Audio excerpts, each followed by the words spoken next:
খুব ভালো রেসপন্স গো। আমি এতটা এক্সপেক্টও করিনি, মানে কোনো কাজ নেওয়ার আগে না আমি মানে খুব মানে কনফিউজ হয়ে যাই যে এই ডিসিশনটা কি নেওয়া ঠিক হবে, মানে আমি ভুল করছি না তো।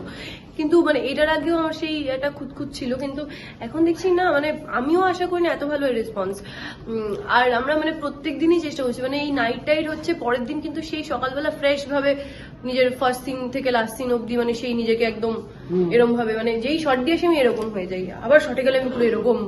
তো বিশাল মানে আমরা সবাই মিলে আর কি ইয়ে করছি, পরিশ্রম করছি। হ্যাঁ মানে এটা নতুন কিছু নয়, আমাকে মেকআপ করা অবস্থায় অনেকেই চিনতে পারে না, সেটা আমি জানি না কমপ্লিমেন্ট নাকি ইনসাল্ট, কিন্তু ঠিক আছে কোনো চাপ নেই আমার। দেখো এই অবস্থায় তাহলে আমি আমার ওই মানে ব্রো অবস্থায়, যেটা আমি উইদাউট মেকআপ থাকি, সেই অবস্থায় আমি যেখানে সেখানে ঘুরতে পারি, যেখানে সেখানে শপিং করতে পারি, খেতে পারি, কেউ কিছু বলার নেই আমাকে।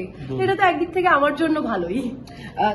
ওর সাথে আমার আজকে ফার্স্ট শুট, মানে আমি খুব গন্ডগোল করেছিলাম, আমার একটা ইভেন্ট ছিল সেটা ক্যান্সেল হয়েছে, তো সেটা মানে আগে যখন হওয়ার কথা ছিল সেটার জন্য আমি এটা ক্যান্সেল করেছিলাম, একটা বিশাল বড় একটা হ্যাপসেট গেছে, কিন্তু আলটিমেটলি মানে ওরাও অনেকটা অ্যাডজাস্ট করেছে, আমিও অনেকটা অ্যাডজাস্ট করেছি, আর মানে সব মিলে আউটপুটটা খুব ভালো এসছে।